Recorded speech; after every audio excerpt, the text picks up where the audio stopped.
natin ngayon dito sa harapan ng Senado ng Pilipinas para ipanaw sa waldasera, korap, pahirap, lumalabag sa karapatang pantao na si Sara Duterte. Mamamatay tao!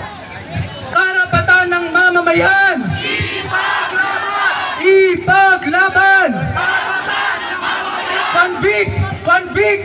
Convict Sara now! Convict! Convict! Convict Sara now! Ay tumahimik saglit para po sa ating panalangin. Pakinggan ang salita ng ating Panginoon mula sa aklat ng Roma 1:18. Nahahayag mula sa langit ang puot ng Diyos laban sa lahat ng kalapastangan at kasamaan ng mga taong dahil sa kanilang kasamaan ay hinahadlangan ang katotohanan. Tayo po ay manalangin. O aming Panginoon, masdan mo ang aming bayan. Sanlaksa ang mga naghihirap, kagutuman ay lubhang laganap.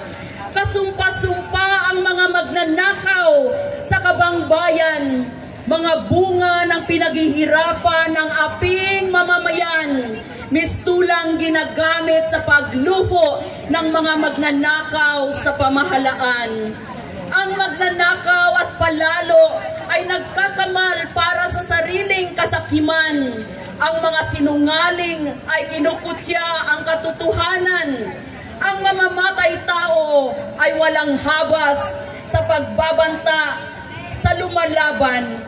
Hanggang kailan ang ganitong kalampastangan?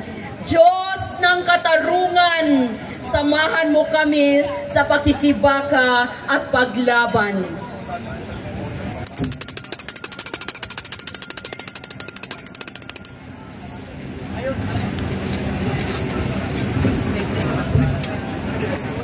Ang humahatol sa walang kasalanan at ang umaayon sa kasamaan, kay Yahweh ay kapwa kasuklam-suklam mula sa mga kawikaan.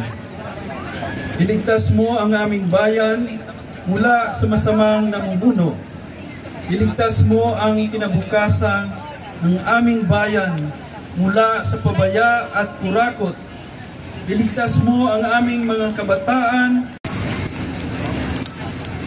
Iligtas mo ang bayan mula sa imperialista at mga kasapakat nito. Bigyan mo naman ng kaunting ginhawa ang aming bayan. Masaksihan nawa namin na mapanagot ang mga tiwali at mandarambong.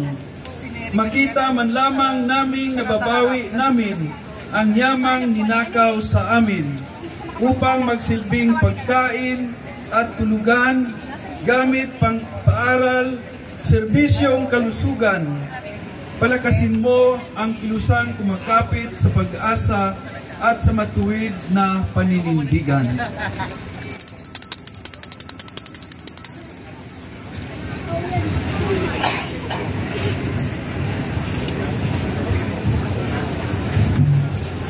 Ang salita ng Diyos mula sa sulat ng panaghoy. Ayaw ng Panginoon na apihin ang mga bilanggo o ang baliwalain ng karapatan ng tao. Ayaw din ng kataas-taas ng Diyos na ipagkait ang katarungan sa sinumang tao. Nakikita niya ang lahat ng ito. Diyos ng katotohanan, mangyari nawa ang katotohanan sa aming bayan. Huwag ninyo ipaintulot na magwagi ang sinungaling, ang magnanakaw. Wala na kaming tiwala at maasahan sa mga nagkakampihan at tinatakpan at tinatago ang kanilang mga pagkakasala, mga namamahala sa aming bayan. Pagbuklolin mo kami sa iyong taong bayan. Pagkaisahin mo kami sa isip at diwa at sa pagkilos. Ito ang aming maasahan, ang aming pagkilos. Samahan mo kami at huwag mo kaming pabayaang panghinaan ng loob.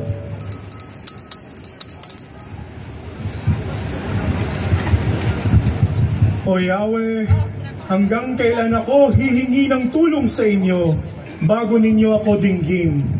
Bago ninyo ako iligtas sa karahasan? Bakit puro kaguluhan at kasamaan ang ipinapakita mo sa akin? Sa magkakabilay nagaganap ang pagwasak at ang karahasan.